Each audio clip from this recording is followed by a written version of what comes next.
বাইরে গুড়ি গুড়ি বৃষ্টি হচ্ছে, ভোরবেলা চারদিকে একটু একটু করে আলো ফুটতে শুরু করেছে। আমি জানালার কাছে দাঁড়িয়ে উদাসীন হয়ে বৃষ্টি দেখছি, মনে হচ্ছে ভোরের আলো ফোটার সাথে সাথে আমি অন্ধকারে তলিয়ে যাচ্ছি, আমার আশা ভালোবাসা স্বপ্ন সব যেন গভীর অন্ধকারে তলিয়ে যাচ্ছে। আদিল ও রসাথে কাটানো সুন্দর মুহূর্তগুলোর কথা মনে পড়ছে, খুব মিস করছি আদিলকে। আচ্ছা আদিল ও কি আমায় মিস করছে? ফুফু, আনিশা আনিশা, ফুফু আসছেন, তাড়াতাড়ি চোখের পানি মুছে নিয়ে নিজেকে স্বাভাবিক করে নিলাম। ফুফু, আসার পর থেকে এখানে ঠাই দাঁড়িয়ে আছিস আর কি যেন ভাবছিস, ফ্রেশ হবি না? ভাইয়া এসে কিছু খায়নি, তুই না খেলে ভাইয়া খাবে না জানিসই তো। আমি নিশ্চুপ। ফুফু, আনিশা আমি তোর সাথে কথা বলছি আর তুই বাইরে তাকিয়ে আছিস? যা ফ্রেশ হয়ে খেতে আয়। আমি খাবো না, খিদে নেই। ফুফু, কেন জিদ করছিস? যা হয়েছে এরপর ভাইয়া তোকে ওই বাসায় রাখবে না। আমি ফুফু বলতে পার এতে আমার কি দোষ? আমি আর আদিলও কেন কষ্ট পাচ্ছি? ফুফু, আদিলও চাইলেই সবটা সামলে নিতে পারত, আসলে ও তোকে ভালোই বাসে না, তাই তখন কিছু বলেনি। ফুফুর দিকে তাকালাম, সত্যি কি আদিলও আমাকে ভালোবাসে না? ফুফু, সারারাত জার্নি করে ভোররাতে বাসায় পৌঁছেছিস আর তখন থেকে এখানে ঠাই দাঁড়িয়ে আছিস, যা মা ফ্রেশ হয়ে খেয়ে একটু ঘুমিয়ে নে। আমি ইচ্ছে করছে না। ফুফু, আমি কিন্তু ভাইয়াকে গিয়ে বলবো। আমি যাও আসছি। ফুফু, তাড়াতাড়ি আয়। আমি ফ্রেশ হয়ে ড্রয়িং রুমে আসলাম, আব্বু সোফায় বসে পত্রিকা পড়ছেন, আমার উপস্থিতি টের পেয়ে পত্রিকা নামিয়ে আমার দিকে তাকালেন। আব্বু, এখনো মুখ মলিন করে রেখেছিস কেন? যা হয়েছে ভুলে যা। আমি নিশ্চুপ। আব্বু, আমি তোর খারাপ চাই না, আদিলও যদি তখন তোর হাত ধরত তাহলে আমি মেনে নিতাম, কিন্তু আদিলও তো বোবার মতো বসেছিল। তুই বল, যেখানে শাশুড়ি রাখতে চায় না, স্বামী কোনো দায়িত্ব পালন করে না, সেখানে তোকে আমি রেখে আসি কিভাবে? সত্যিই তো আদিলও তো তখন কোনো কথা বলেনি, তখন যদি একবার আদিলও আমাকে রাখতে চাইতো তাহলে হয়তো আব্বু এতটা রেগে যেতেন না। আব্বু, খেয়ে নে আর দুশ্চিন্তা না করে রেস্ট নে, সারারাত গাড়িতে কেটেছে। আমি চুপচাপ এসে টেবিলে বসলাম, ফিরোজ চাচ্চু খাবার ভেড়ে দিচ্ছেন, আমি চুপচাপ খেয়ে নিচ্ছি। আর ভাবব না আদিলর কথা, কেন ভাবব, ও কি আমার কথা ভেবেছে? ফুফু, একা খেয়ে নিচ্ছিস, ভাইয়াকে ডাক্তার বিনা? আমি আব্বু তো আমার উপর রেগে আছেন। ফুফু, তো রাগ করবে না? এই মহিলা তোর উপর অত্যাচার করেছে অথচ তুই আমাদের জানাসনি। আমি ফুফা একদিন মাতাল হয়ে তোমার গায়ে হাত তুলেছিল আর তুমি সেটা আব্বুকে ফোন করে কেঁদে কেঁদে বলেছিলে, ব্যাস আব্বু তোমাকে বাসায় নিয়ে এসেছেন, তোমাদের ডিভোর্স করিয়েছেন। শুধু তাই নয়, ফুফার বিরুদ্ধে মামলা করে উনাকে 5 বছর জেলে রেখেছেন। আমি তো সব জানি, সব জেনে শুনে আব্বুকে কি করে বলতাম এসব? তাছাড়া আমি আদিলকে ভালোবাসি। ও আব্বু, ভালোবাসা বলতে দুনিয়ায় কিছু নেই, এসব ভুলে যা। আর সায়মাকে আমি বারবার বলেছিলাম বিয়ের কথা, কিন্তু ও রাজি হয়নি, ওর একটাই কথা ছিল রাইমা আর আনিশাকে আগলে রেখে বাকি জীবনটা কাটিয়ে দিবে। তখন সায়মার কথা শুনলেও এখন তোর কথা শুনব না, ওই মহিলা ডিভোর্স পেপার পাঠালে আমি তোর আবার বিয়ে দিব। আমি আব্বু, চিৎকার করে লাভ নেই, চুপচাপ খেয়ে নে। আমি খাবো না। কাঁদতে কাঁদতে দৌড়ে রুমের দিকে চলে আসলাম।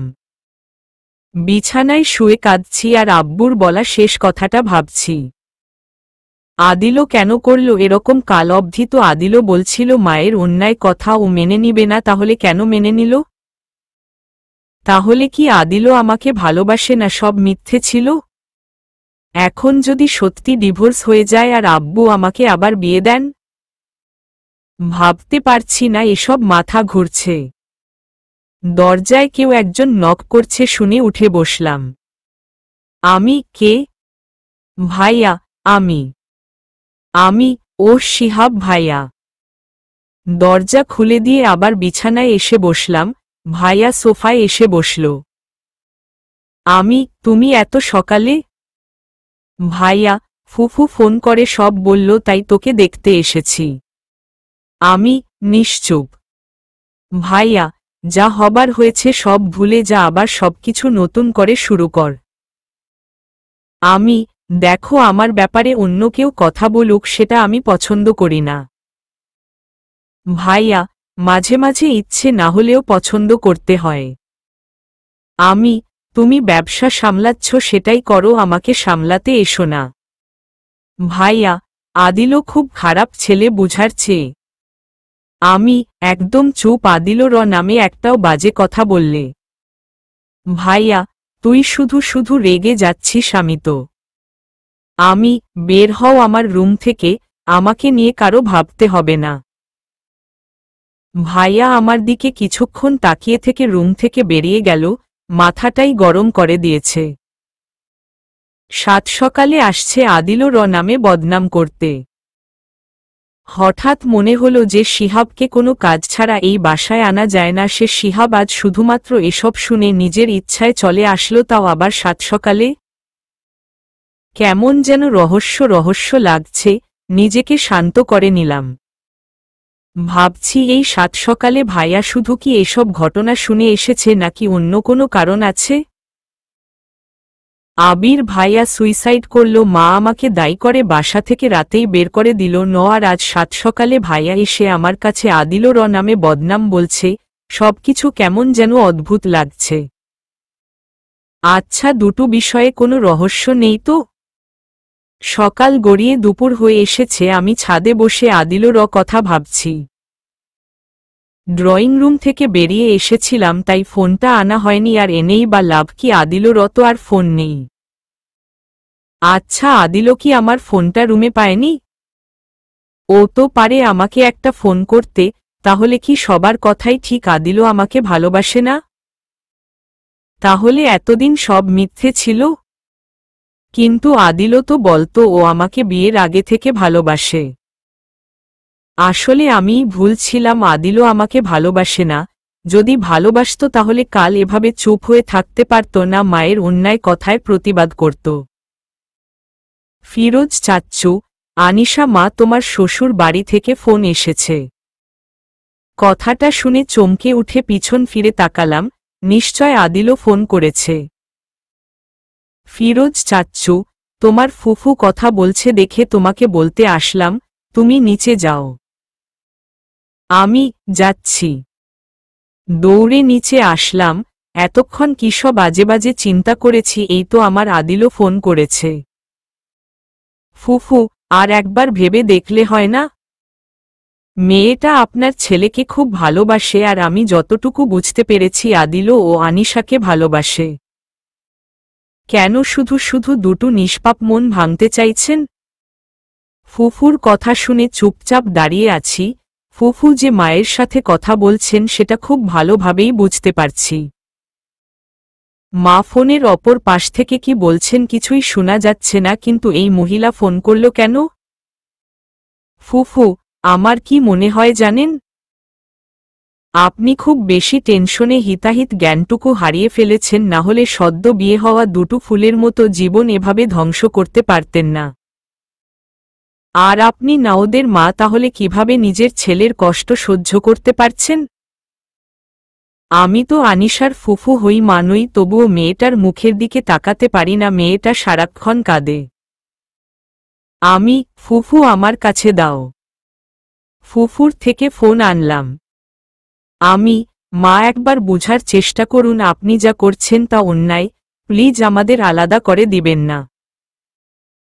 মা, আমি এসব শুনতে ফোন করিনি। আমি তোমাদের জানাতে ফোন করেছি যে ডিভোর্স পেপার আসতে 2 মাস সময় লাগবে। মা, আদিলকে একবার ফোনটা দিবেন, 1 মিনিট কথা বলবো শুধু। মা, আদিলও বাসায় নেই, মানহার সাথে শপিং এ গেছে। আমি, মানহা? মা, হ্যাঁ, ভাবছি তোমাদের ডিভোর্সের পরপরই আদিলর সাথে মানহার বিয়েটা সেরে ফেলব। আমি, কিন্তু মানহা নামে তো কেউ নেই। মা, তুমি বড্ড বোকা, আদিলও বলল আর তুমি বিশ্বাস করে ফেললে। আমি, আদিলও আমাকে মিথ্যে বলেছে? না না, এইটা কি করে সম্ভব? মা, ছেলে যখন আমার তখন সবই সম্ভব। আমি, আপনার ছেলে তো নয়। মা, মানে? আমি, আপনি ওদের আসল মা নন, আমি জানি। মা, এই মেয়ে কি বলতে চাইছ? ভালোভাবে কথা বলছি বলে সাহস বেড়ে গেছে? শুনো, আমি ওদের মা, এইটা নিয়ে একদম মাথা ঘামাতে এসো না। মা ফোন কেটে দিল। ফুফুর দিকে একবার তাকিয়ে পাশে রাখা চেয়ারটা টেনে বসে পড়লাম। ভেবেছিলাম আদিলও ফোন করেছে, কিন্তু ফুফু, তখন ফোনে কি বলছিলি উনি ওদের আসল মা নয় মানে? আমি, আদিলও দুদিন বলেছে এই মহিলা ওদের আপন মা নয়, কিন্তু উনিকে এসব ব্যাপারে কথা বলার সুযোগ হয়ে ওঠেনি। ফুফু, তাই হবে এই মহিলা ওদের আসল মা হতে পারে না, নিজের মা হলে ছেলেকে এভাবে কষ্ট দিতে পারত না। আমি, আদিলকে ছাড়া আমি থাকতে পারবো না ফুফু। ফুফু, দেখ, আদিলও যদি তোকে ভালোবাসত তাহলে না হয় আমি ভাইয়াকে বুঝাতাম, কিন্তু আদিলও যেখানে তোকে ভালোবাসে না, আমি কোনো ভরসায় ভাইয়াকে বুঝাবো? আমি, নিশ্চুপ। ফুফু, কাঁদিস না, সব ঠিক হয়ে যাবে। আমি, মধ্যে কেটে গেছে 2 দিন। 2 দিন আদিলরও একটা ফোনের অপেক্ষায় অধীর আগ্রহে কাটিয়েছি। আসলে আব্বু ঠিকই বলে, আদিলও আমাকে ভালোবাসে না, ভালোবাসলে ঠিক আমাকে ফোন করত। আমার ফোন তো আদিলরও কাছেই আছে, ফোনে আব্বুর নাম্বার আছে, বাসার নাম্বার আছে, চাইলেই তো আদিলও ফোন করতে পারে, কিন্তু ও তো করেনি। আমি বোকা, মিথ্যে মরিচিকাকে আপন ভেবে এতটা ভালোবেসেছি। ভাইয়া, কিরে, চা সামনে রেখে এত গভীরভাবে কি ভাবছিস? চা তো ঠান্ডাক্তার হয়ে যাবে। শিহাব ভাইয়ার কথায় চমকে উঠে টেবিলের দিকে তাকালাম। সত্যিই তো চা সামনে রেখে আমি এসব ভাবতে বসেছিলাম। ভাইয়া, একটা গুড নিউজ আছে। আমি, কি? ভাইয়া, আগামীকাল আম্মু আসছে। আমি, সত্যি? ভাইয়া, তুই নাকি আম্মুকে বলেছিলি আসতে, কি যেন হিসাব নিকাশ করবি? আমি, হিসাব নিকাশ তো কিছুটা করতেই হবে। ভাইয়া, তুই আমাকে সন্দেহ করছিস? আমি, হয়তো সন্দেহ করার মতো কোনো কাজ করেছ। ভাইয়া, চাচ্চু। আমি, আব্বুকে ডাক্তার কেন? ভাইয়া, চাচ্চুর সাথে আমার কথা আছে। আব্বু, শিহাব, তুই এই সন্ধ্যাবেলায়? আব্বু সিঁড়িতে থাকতেই ভাইয়া উঠে আব্বুর কাছে গেল। যতই ভালো মানুষ সাজো না কেন, তোমাকে আমার সন্দেহ হচ্ছে, ব্যবসার কাজেও আদিলও আর আমাকে আলাদা করার কাজেও। ভাইয়া, আমাকে আনিশা সন্দেহ করছে। আচ্ছা চাচ্চু, বলতো আমি কখনো এমন কাজ করেছি যাতে তোমার ক্ষতি হয়? আমি, সেটা না হয় হিসাব করার পর আমি আব্বুকে জানিয়ে দিব। ভাইয়া, তুই কি ব্যবসার দায়িত্ব নিতে চাইছিস? আমি, কেউ যদি আমানতের খিয়ান্ত করে তাহলে তো নিজেদের ব্যবসা নিজেকেই সামলাতে হবে। ভাইয়া, পারবি তুই? আমি, তুমি হয়তো ভুলে গেছো, তোমার চেয়ে বড় ব্যবসায়ী আব্বু আর আমি উনারই মেয়ে, তাছাড়া পড়াশোনা তো আর অযথা করিনি। আব্বু, তোরা তো দেখছি ঝগড়া শুরু করে দিয়েছিস।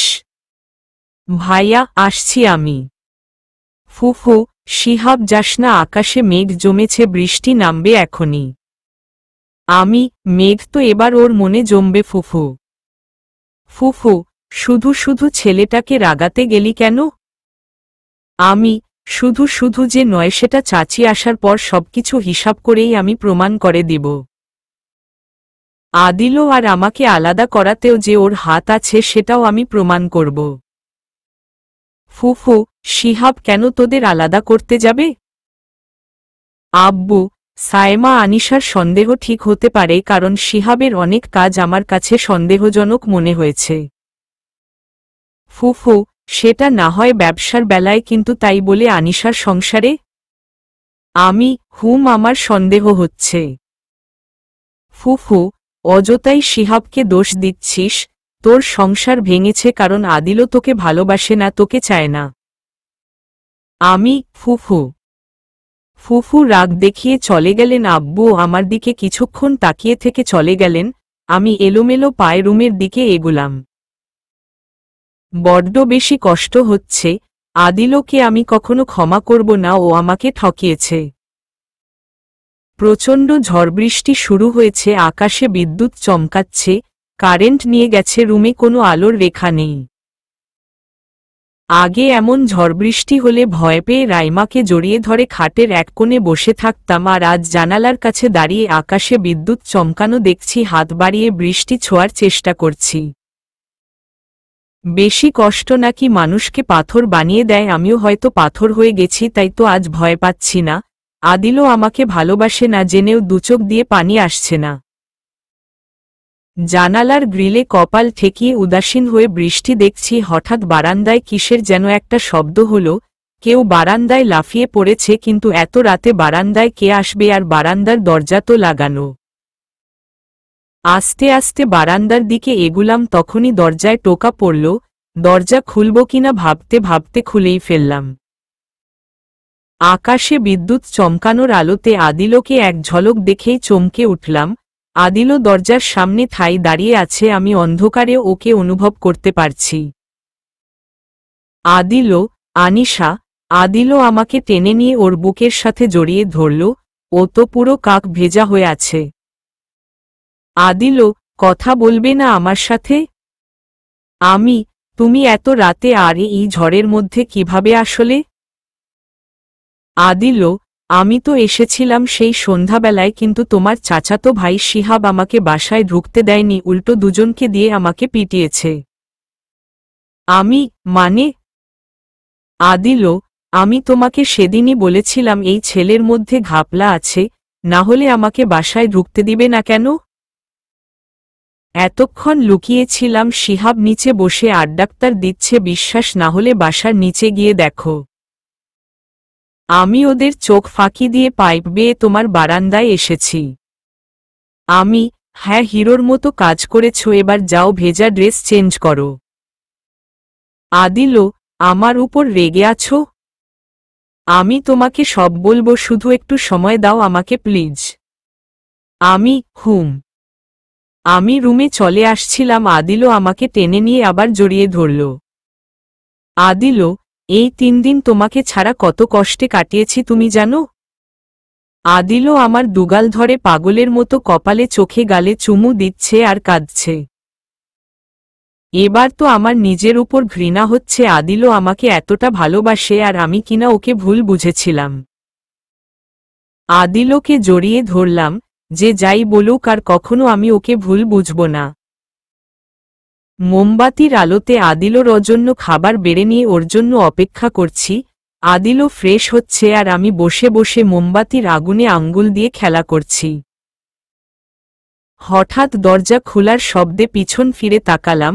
মোমবাতির আবছা আলোতে আদিলকে দেখা যাচ্ছে, ও আমার দিকে তাকিয়ে মিটিমিটি হাসছে। হাসছ কেন? আদিলও, মোমবাতির আলোতে তোমার মায়াবী মুখটা আরো বেশি মায়াবী লাগছে, কেমন যেন মাতাল করে দি। কারেন্ট চলে আসলো। আদিলও অসহায়ের মতো লাইটের দিকে তাকিয়ে আছে। আদিলও, এই কারেন্টকে এখনই আসতে হলো? এবার ভালো করে মোমবাতির আলোতে মায়াবী মুখ দেখে মাতাল হও। আদিলও, বেশি হেসো না, লাইট অফ করে ফেলব। একদম না। এতক্ষণে আদিলর বুকের দিকে নজর পড়ল। বুকের পশমে ফোঁটা ফোঁটা পানি জমেছে, আর লাইটের আলোতে সেগুলো চিকচিক করছে। আদিলও, কি দেখছ? আদিলও যে কখন আমার সামনে এসে দাঁড়িয়েছে বুঝতেই পারিনি। কই কিছু না তো। আদিলও, আমি জানি তো তুমি এই বুক দেখেই বারবার আমার উপর ক্রাশ খাও, হাহাহা। আমি বয়েই গেছে আমার। আদিল, তুমি বললে আমি প্রমাণ করে দিতে পারব। আমি করো তো। আমার কথা শেষ হতেই আদিল আমার হাত ধরে টান দিয়ে আমাকে ওর বুকের সাথে জড়িয়ে ধরল। আদিল, 3 দিন তুমি এই বুকে ছিলে, না জানো কতটা শূন্যতা অনুভব করেছি। বুকের বা পাশটায় একবার কান পেতে শুনো, শুধু তোমার নাম শুনতে পাবে। আদিল আমার মাথায় চুমু দিচ্ছে আর আমি ওর ভেজা বুকে নাক ঘষছি। আদিল, ম্যাডাক্তার আর কতক্ষণ এভাবে নাক ঘষবে, আমার কিন্তু বড্ড খিদে পেয়েছে। আদিল আমার কানের কাছে মুখ এনে কথাটা বলতেই লজ্জা পেয়ে ওর থেকে দূরে সরে আসলাম। কি যে করি না আমি, এবার তো লজ্জায় ওর দিকে তাকাতে পারছি না। আদিল, প্রমাণ করে দিল মতো। এবার বুঝতে পেরেছ তুমি এই বুক দেখে কতটা মাতাল হও। আমি নিশ্চুপ। আদিল, লজ্জা পেলে তোমার গাল দুটো লাল হয়ে যায়, ঠোঁট দুটো কাঁপে, চোখের পাপড়িগুলো মিটমিট করে, আর সবগুলো মিলিয়ে তোমাকে অনেক বেশি সুন্দর লাগে।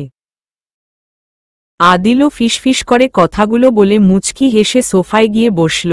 এখনো লজ্জায় ওর দিকে তাকাতে পারছি না, আর চোখে ওকে দেখছি শুধু। আদিল, এত লজ্জা না পেয়ে আমাকে খাইয়ে দিলই তো পারো, লজ্জাটাও কেটে যায়, আমারও খাওয়া হয়ে যায়। আমি পারব না। হনহন করে হেঁটে বারান্দায় চলে আসলাম। বেশ বুঝতে পারছি আমার লজ্জা পাওয়া দেখে আদিল এখনো মুচকি হাসছে। বারান্দায় দাঁড়িয়ে আনমনা হয়ে আদিলর কথা ভাবছিলাম, হঠাৎ ও এসে আমাকে পিছন থেকে জড়িয়ে ধরল। আমার পেটের উপর রাখা আদিলর দুহাতের উপর আমার দুহাত রাখলাম। এখনো যেন ভাবনার রেশ কাটছে না, বারবার একটা ভয় মনের মধ্যে উকি দিচ্ছে, কি হবে আমাদের দুজনের এই ভালোবাসার পরিণতি। আদিল, বাব্বা, এত মনোযোগ দিয়ে কি ভাবা হচ্ছে? আমি ভাবছি সকালে যখন আব্বু তোমাকে দেখবেন তখন আব্বু কতটা রাগ করবেন। তাছাড়া মা যখন জানতে পারবেন তুমি আমাদের বাসায় আছো তখন মা কতটা রাগ করবেন ভাবতে পারছো? আদিল, যে যেমন খুশি রাগ করুক, আমি এসব পরোয়া করি না। তুমি পাশে থাকলে আমি সব কষ্ট সহ্য করতে পারব। আমি হ্যাঁ, তুমি তো মায়ের আড়ালে এসব কথা বলো ঠিকই, কিন্তু মায়ের সামনে বিড়াল। আদিল, আমি বিড়াল? আমি হ্যাঁ। আদিল, তাহলে তুমি বিড়ালের বউ? হাহাহা।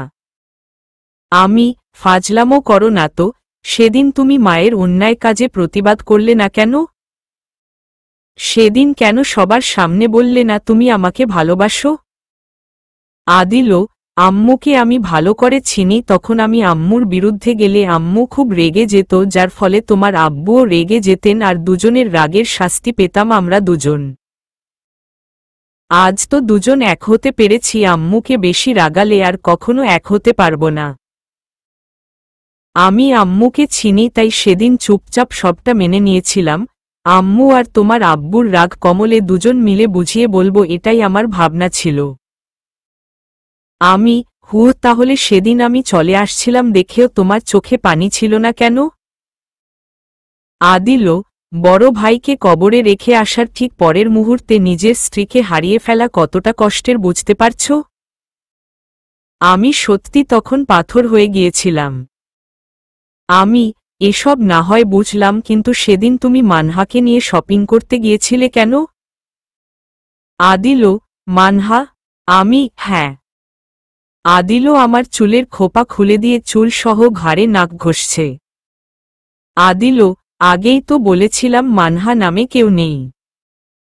আমি কিন্তু মা যে সেদিন বললেন তুমি মানহাকে নিয়ে শপিং করতে গিয়েছ। আর মা এটাও বলেছেন আমাদের ডিভোর্সের পর তোমার আর মানহার বিয়েটা তাড়াতাড়ি দিবেন।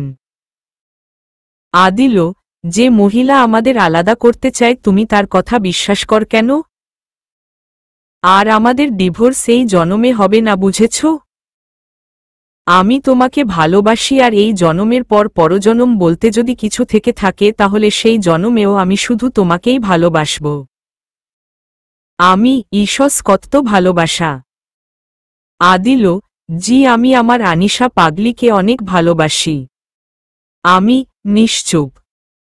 বৃষ্টি ক্রমশ কমে আসছে আর তার সাথে পাল্লা দিয়ে বাড়ছে মৃদু বাতাস। বৃষ্টির পর এই ঠান্ডাক্তার বাতাস খুব ভালো লাগছে। আমি বারান্দার রেলিং ধরে দাঁড়িয়ে মৃদু বাতাস উপভোগ করছি আর আদিলও দুষ্টুমি করে যাচ্ছে। আদিলও আমার ঘাড়ে নাক ঘষছে, চুমু দিচ্ছে আর পেটের শাড়ি সরিয়ে খালি পেটে আঙ্গুল দিয়ে খেলা করছে। ওর দিকে ঘুরে কিছু বলতে যাব তখনই আমার দুঠোঁটে আঙ্গুল রেখে আমার দিকে তাকিয়ে রইল অপলক দৃষ্টিতে। কতক্ষণ দুজন একে অপরের দিকে তাকিয়েছিলাম জানি না, হঠাৎ আদিলও মৃদু হেসে আমাকে কোলে তুলে নিল। আদিলও আমাকে নিয়ে রুমের দিকে এগুচ্ছে আর আমি দুহাতে ওর গলা জড়িয়ে ওর চোখের দিকে তাকিয়ে আছি। আদিলও, উফফ, তুমি এত মোটা কেন, কম খেতে পারো না? আমাকে বিছানায় শুয়ে দিতে দিতে আদিলও কথাটা বলল। ওর দিকে চোখ বড় বড় করে তাকিয়ে আছি। আমি মোটা? আব্বু তো আমাকে সবসময় বকে আমি চিকনা বলে। আদিলও, তোমার আব্বু তোমাকে ভালোবাসেন তাই বলেন। তার মানে তুমি আমাকে ভালোবাসো না? আদিলও লাইট অফ করতে গিয়েছিল, আমার কথা শুনে জিহ্বায় কামড় দিয়ে আমার দিকে তাকিয়ে আছে। এই নাও বালিশ, তুমি সোফায় ঘুমাবে। যে আমাকে ভালোবাসে না তাকে। আদিলও, আমি তো মজা করছিলাম। চুপ করে সোফায় ঘুমিয়ে পড়ো। আমি ঘুমালাম। আদিলও, রাগ করেছ? কান ধরছি, আজ দূরে সরিয়ে দিও না প্লিজ। নিশ্চুপ। আদিলও, ও বউ। আদিলও রদিকে তাকালাম, এই প্রথম বোধহয় ও এভাবে বউ বলে ডেকেছে। আদিলও কান ধরে বসে আছে দেখে বালিশ ছুঁড়ে মারলাম, সাথে সাথে আদিলও বালিশ সরিয়ে আমাকে জড়িয়ে ধরল। আদিলও, আই লাভ ইউ আনিশা পাগলি। নিশ্চুপ। আদিলও, তুমি সত্যিই পাগলি, না হলে কেউ দুষ্টুমি করাতে এত রেগে যায়? আমি তো দুষ্টুমি করে বলেছিলাম। আদিলও আমার গলায় একের পর এক চুমু দিচ্ছে আর আমি চোখ বন্ধ করে শুয়ে আছি। আদিলও আমার কপালে গালে চুমু দিতে দিতে হুট করে আমার দুঠোঁটে ওর দুঠোঁট ডুবিয়ে দিল। জানালার পর্দা সরিয়ে দিয়ে আদিলও রদিকে তাকালাম। সূর্যের কিরণ ওর চোখে মুখে পড়েছে আর ও বিরক্তি ভরা চোখে আমার দিকে তাকিয়ে আছে। ওর থেকে চোখ ফিরিয়ে নিয়ে তোয়ালে দিয়ে চুল মুছছি, হুট করে আদিলও এসে তোয়ালে কেড়ে নিল। এইটা কি হলো? আদিলও, আমাকে ঘুমুতে দাওনি তাই এখন দুষ্টুমি করব। আদিলও এক হাতে আমার কোমর জড়িয়ে ধরল, অন্য হাতে আমার গাল ধরে আমার ঠোঁটের দিকে ওর ঠোঁট এগিয়ে নিয়ে আসল। দরজায় টোকা পড়ল, দুজনেই একসাথে দরজার দিকে তাকালাম। আদিলও রাগী চোখে আমার দিকে তাকিয়ে আছে আর আমি মুখ টিপে হাসছি। আদিলও তোয়ালেটা সোফায় ছুঁড়ে ফেলে দিয়ে বিছানায় গিয়ে শুয়ে পড়ল। আমি দরজা খুলতে আসলাম। ভেবেছিলাম ফুফু এসেছেন, কিন্তু দরজা খুলে শিহাব ভাইয়াকে দেখতে পাবো ভাবতেই পারিনি। কি ব্যাপার, তুমি এত সকালে, তাও আবার আমার রুমে টোকা দিচ্ছ? ভাইয়া, তোকে সাবধান করার জন্য এসেছি। কোনো বিষয়ে? ভাইয়া, কাল তোর হাজবেন্ড কি যেন নাম? আদিলও, ও এসেছিল। আমি তো জানি ছেলেটা খারাপ, তাই বাসায় ঢুকতে দেইনি। আজ যদি আসে তুই তাড়িয়ে দিবি যেভাবে তোকে ওরা তাড়িয়ে দিয়েছে। ছেলেটা সত্যি খুব খারাপ। সত্যি আদিলও খারাপ? দরজা থেকে সরে দাঁড়ালাম। ভাইয়ার নজর খাটের উপর পড়তেই চমকে উঠল। ভাইয়া, এই ছেলে এখানে কিভাবে? আদিলও, হাই ভাইয়া। ভাইয়া আদিলও রদিকে রাগী চোখে তাকিয়ে আছে। আমি আর আদিলও ভাইয়ার অবস্থা দেখে হাসছি। ভাইয়া, ফুফু চাচ্চু কোথায়, তোমরা দেখে যাও। ভাইয়া, কি হচ্ছে সাত সকালে আমার রুমে, ওদের ডাক্তার কেন? ভাইয়া, ওরা এসে দেখে যাক তুই কতটা ভালো মেয়ে। এখানে ভালো আর খারাপের কি আছে? ফুফু, কি হয়েছে রে শিহাব? ধ্যাত, ফুফু সত্যি সত্যি চলে আসলো। আমার চুল থেকে পানি পড়ছে, ভেজা তোয়ালেটা ওখানে ফালানো। ফুফুর সামনে কি লজ্জাটাই না পেলাম। ফুফু, জামাই কখন এসেছে? ফুফু হাসি মুখে আদিলর কাছে গেলেন। আদিল ও ফুফুকে সালাম করল। আমি, রাতে এসেছে। ভাইয়া, দেখেছ ফুফু তোমার আনিশা কেমন মেয়ে? রাতের বেলা একটা ছেলেকে ছি ছি। ফুফু, একটা থাপ্পড় মারব। ওর রুমে পরপুরুষ আছে নাকি ওর হাজবেন্ডই তো? এমনভাবে বলছিস যেন। ভাইয়া, কিন্তু ও তো খারাপ ছেলে। আদিল, খারাপ হতে যাব কেন ভাইয়া? আমি আপনার বোনকে ভালোবাসি। তাছাড়া কে খারাপ সেটা তো রাতে প্রমাণ হয়েই গেছে। ভাইয়া, মানে? আদিল, না বলাটাই ভালো। বাড়ির জামাইকে রাতে কেমন আদর করেছেন এইটা নিশ্চয় সবাই শুনলে খুব একটা খুশি হবে না। আদিল নিশ্চয় রাতের মায়ের কথা বলছে। রাতে তো ভাইয়ার দুজন লোক ওকে মেরেছে। ভাগ্য ভালো ওর কোথাও কেটে যায়নি। ফুফু, শিহাব তুই এই সাত সকালে আনিশার রুমে কি করছিস? ভাইয়া, না মানে? ফুফু, এখন দেখছি গতকাল আনিশা যা বলেছিল তাই সত্যি। যা নিচে যা। ভাইয়া, হুম। ফুফু, আনিশা তোরা ফ্রেশ হয়ে আয়, আমি নাস্তা রেডি করছি। আমি, ওকে ফুফু। ফুফু চলে যেতেই দরজা বন্ধ করে একটা স্বস্তির নিঃশ্বাস ফেললাম। আমি তো ভেবেছিলাম আদিলকে দেখে সবাই রেগে যাবে। আদিলও হাসছে দেখে ইশারায় ফ্রেশ হতে যেতে বললাম। আব্বু, তুমি যে এখানে এসেছ তোমার মা সেটা জানেন? আব্বুর প্রশ্ন শুনে আদিলও খাবার রেখে আমার দিকে তাকালো। আমিও খাবার রেখে চুপ হয়ে রইলাম। কি বলবো এবার আব্বুকে? আব্বু, তুমি এ বাড়ির জামাই তাই আসতেই পারো, কিন্তু তোমার মা সেদিন যা করেছেন তা। আদিল, আম্মু জানেন না, আর জানলেও কোনো প্রবলেম নেই, আমরা তো স্বামী স্ত্রী। আব্বু, হ্যাঁ সেটাই, তোমরা স্বামী স্ত্রী, কিন্তু আদিল সেদিন তুমি কোনো প্রতিবাদ করনি কেন? আমি, আব্বু ও সেদিন চুপ হয়ে থেকে ভালোই করেছে, না হলে মা আরও বেশি রেগে যেতেন। আব্বু, কিন্তু আমি, আব্বু তুমি এসব চিন্তা না করে তোমার শিহাবকে একটু সাবধান করে দাও। ভাইয়া, আমি কি করলাম? আমি, আমার বিষয়ে মাথা ঘামানো বন্ধ করো। আব্বু, কি হয়েছে সেটা তো বলবি। আদিল, আনিশা বাদ দাও না। আমি, কেন বাদ দিব? ভাইয়া কত বড় অন্যায় করেছে, ও তো নিজেও সেটা বুঝতে পারছে না। আব্বু, আনিশা স্পষ্ট করে বলবি কি হয়েছে? আমি, কি হবে তোমার আদরের শিহাব সন্ধ্যায় আদিলকে বাসায় ঢুকতে দেয়নি, উল্টো ওর দুজন লোককে দিয়ে আদিলকে পিটিয়েছে। ভাইয়া, মিথ্যে কথা, চাচ্চু ও মিথ্যে বলছে। আব্বু, আদিল এই কথাটা সত্যি? আদিল, নিশ্চুপ। আমি, আদিল বলছো না কেন? আব্বু, শিহাব তোর সাহস হলো কিভাবে আমার মেয়ের জামাই? ফোনের রিংটোন বেজে উঠল, সবার নজর ফোনের দিকে। আমি দেখছি। আমি, হস। মা, আদিল তোমাদের বাসায়? এবার কি বলবো, সত্যিটা বললে তো মা রেগে যাবেন। মা, আসলে আদিলর অত ফোন হারিয়ে গেছে, আর গতকাল থেকে ও বাসায় নেই, ওর জন্য সবাই টেনশন করছি। আদিলর অজন্য টেনশন করে মিতু। আমি, মিতু? কি হয়েছে মিতুর? মা, 4 দিন আগে বড় ভাই মারা গেছে, কাল থেকে ছোট ভাইকে পাওয়া যাচ্ছে না, এত কষ্ট মেয়েটা সহ্য করতে পারেনি। আজ সকালে মিতু মাথা ঘুরিয়ে পড়ে গিয়েছিল। নীরব মিতুকে নিয়ে হসপিটালে গেছে। আদিল, আনিশা মিতুর কি হয়েছে? ফোনটা দাও আমার কাছে। মা, আদিলকে বলো তাড়াতাড়ি যেন চলে আসে। মা ফোন কেটে দিল। সবকিছু কেমন যেন স্বপ্নের মতো লাগছে। আদিল, আনিশা কি হয়েছে?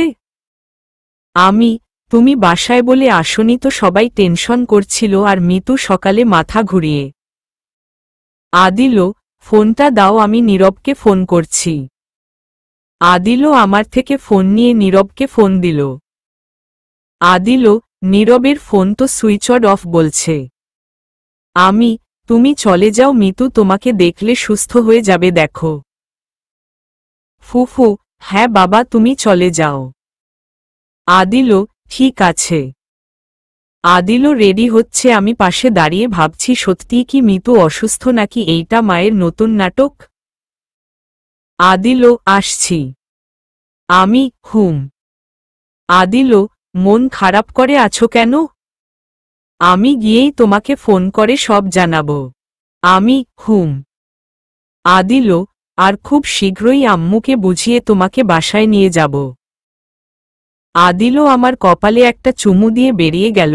আমি ওর চলে যাওয়ার দিকে তাকিয়ে আছি। বারবার মনে শুধু একটাই প্রশ্ন জাগছে, সত্যি মিতু অসুস্থ তো, নাকি মা নতুন কোনো নাটক করে আদিলকে আমার থেকে কেড়ে নিলেন। সারাদিন পেরিয়ে রাত নেমে আসলো, তবুও আদিলরও ফোন আসলো না। আদিলরও ফোনের অপেক্ষায় ড্রয়িং রুমে বসে আছি।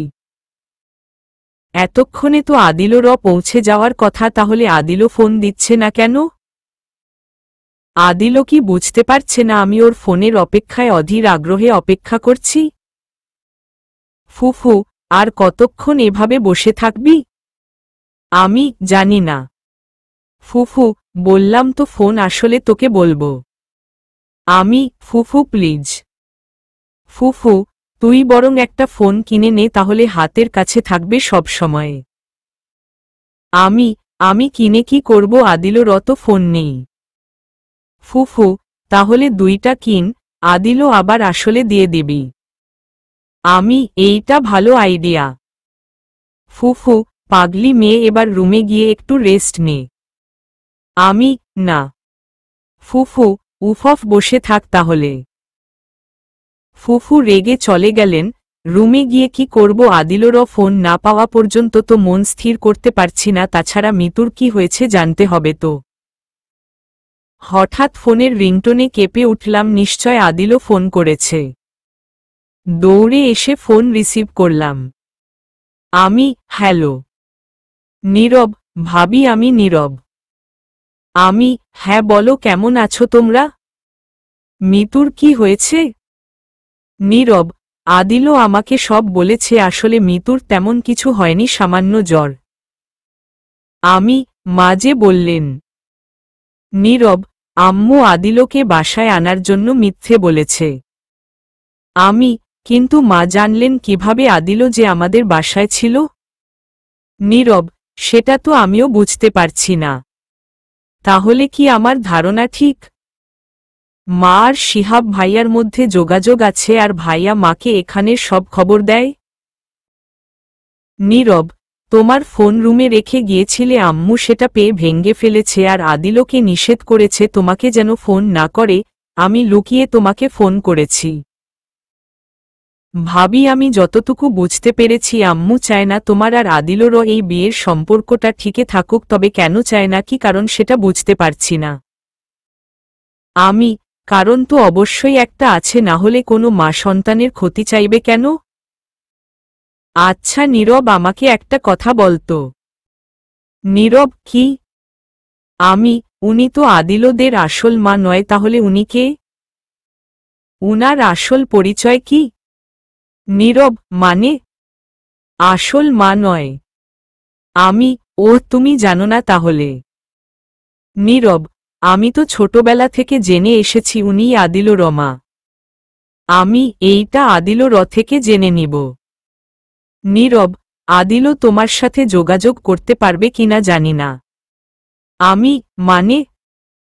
নীরব, হ্যাঁ, আম্মু আদিলকে নিষেধ করেছে, আর আদিলকে চোখে চোখেও রাখছে। আদিলও আমাকে ঠিক ফোন করবে, আমি জানি। নীরব, এখনো এত বিশ্বাস? হুম। নীরব, ঠিক আছে, আমি ওকে বলবো ফোন করতে, রাখছি এখন। আচ্ছা।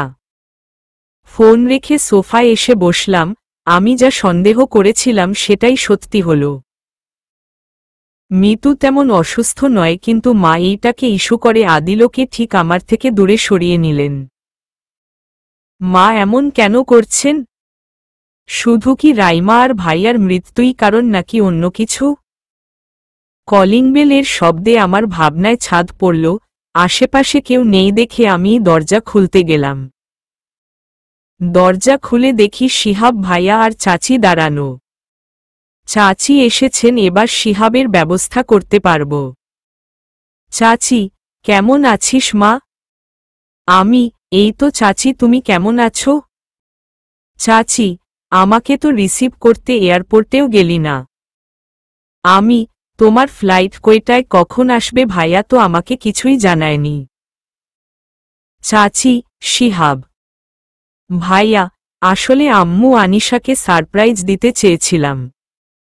আমি, চাচি ভিতরে এসো। চাচি, বাকি সবাই কোথায়? আমি, চাচি আমাদের বাসায় থাকবে তো? নাকি আবার নিজের ছেলের কাছে চলে যাবে? চাচি, ছেলের কাছে গেলে তোকে সাথে করে নিয়েই যাব। চাচির কথা শুনে উনার দিকে তাকালাম, উনি হাসিমুখে সোফায় বসলেন, সাথে শিহাব ভাইয়াও হাসছে। আমি, আমাকে নিয়ে যাবে মানে? ফুফু, ভাবি কখন এলে? চাচি, এই তো এখনই। ফুফু আর চাচি কথা বলছেন, আমার মাথা থেকে তো চাচির কথাটা কিছুতেই যাচ্ছে না। কেন বললেন উনি এই কথা? আমি যে শিহাব ভাইয়ার বাসায় যাই না সেটা তো চাচি ভালো করে জানেন। আমি, চাচি তুমি যখন এসেছো এবার হিসাব নিকাশটা করা প্রয়োজন। খাবার টেবিলে বসে কথাটা বললাম, চাচি বেশ অবাকই হলেন। চাচি, সেদিনও তুই এই কথাটা বলেছিলি, আচ্ছা তুই কি শিহাবকে সন্দেহ করিস? আমি, সন্দেহ করছি না, আসলে সবকিছুর দায়িত্ব আমি নিতে চাইছি। আব্বু, আনিশা এসবে জড়ানোর কি প্রয়োজন? আমি, প্রয়োজন আছে আব্বু। চাচি, ঠিক আছে, তুই চাইলে হিসাব করতে পারিস, কিন্তু তার আগে আমি একটা কথা বলতে চাই সবাইকে। আমি, বলো। চাচি, ভাইয়া আনিশার ব্যাপারে শিহাব আমাকে সবকিছু বলেছে, আমি চাচ্ছি আনিশার ডিভোর্স হলে পর ওকে শিহাবের সাথে বিয়ে দিতে। চাচির কথা শুনে হা হয়ে তাকিয়ে আছি উনার দিকে, আব্বু আর ফুফু অবাক হয়ে একে অপরের দিকে তাকাচ্ছেন। চাচি, এতে এত অবাক হওয়ার কি আছে? বিয়েটা তাড়াহুড়ো করে হওয়াতে ছেলে ভালো পড়েনি, শাশুড়ি দজ্জাল, আর এমন বাড়িতে তো আমরা আমাদের মেয়েকে রাখতে পারি না। আমি, চাচি এসব তোমাকে কে বলেছে? চাচি, শিহাব তো বলল তোর শাশুড়ি দজ্জাল, জামাই তোকে ভালোবাসে না। আমি, দেখেছ আব্বু, আমি বলেছিলাম না এই শিহাবের ভিতরে ঘাপলা আছে। চাচি, শিহাব তোকে পছন্দ করে, তাই ডিভোর্সের পর।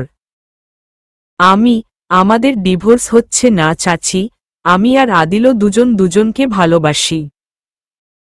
তোমার ছেলেকে মানসিক হসপিটালে ভর্তি করো, ওর মাথা পুরোটাই গেছে। চাচি, কিন্তু শিহাব যে আমাকে বলল তোর ডিভোর্স খুব শীঘ্রই হয়ে যাবে, ও তোকে পছন্দ করে তাই বিয়ে করতে চায়।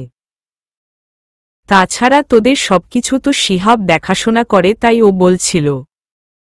আমি, তাই ও বলছিল আমাকে বিয়ে করে সবকিছুর মালিক ও হয়ে যাবে।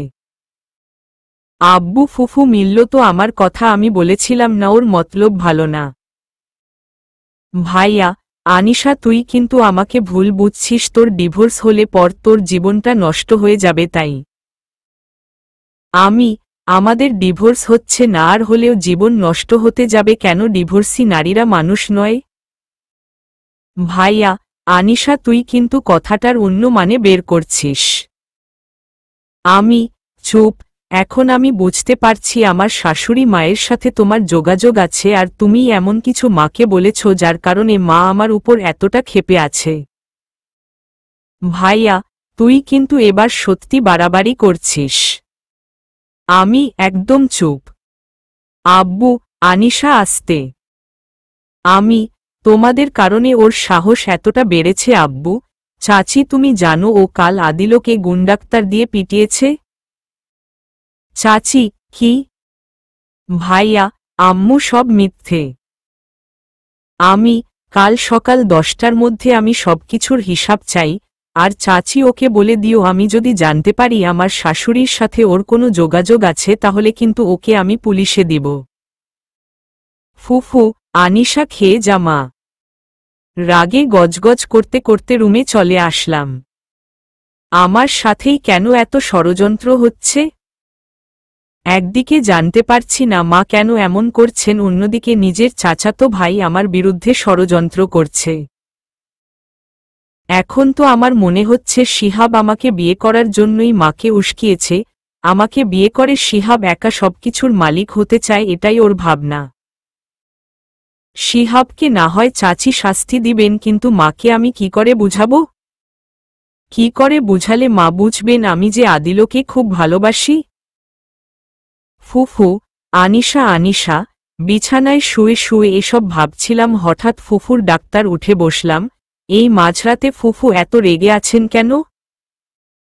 ফুফু, ঘুমিয়ে গেছিস নাকি? দরজা খুলছিস না কেন? আমি আসছি।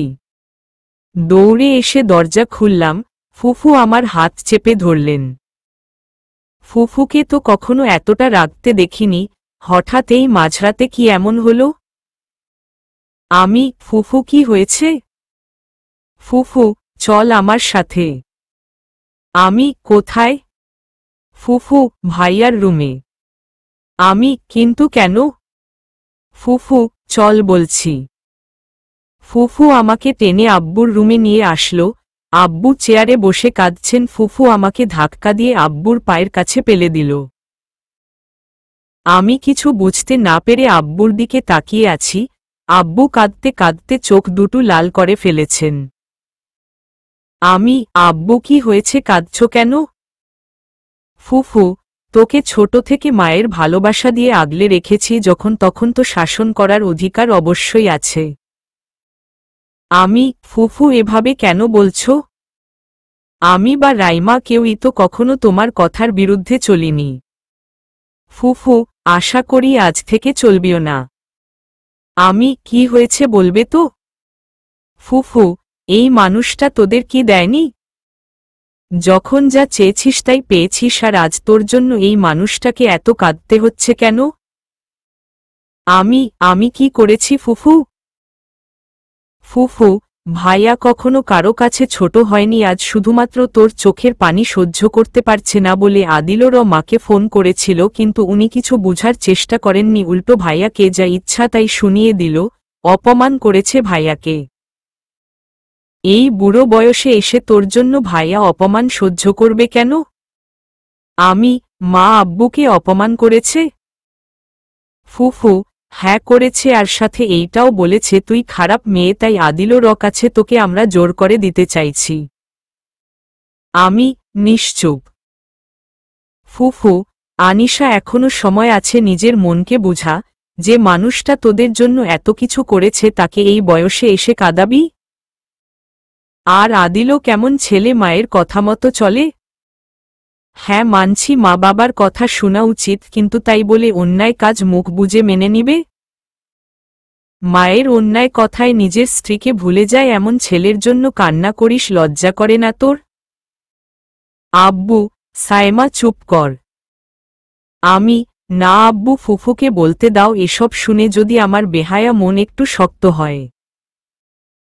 আব্বু, আমি তোর জন্য কিছুই করতে পারলাম না, অনেক বুঝিয়েছি তোর শাশুড়িকে, কিন্তু উনি আমাকে অপমান করলেন।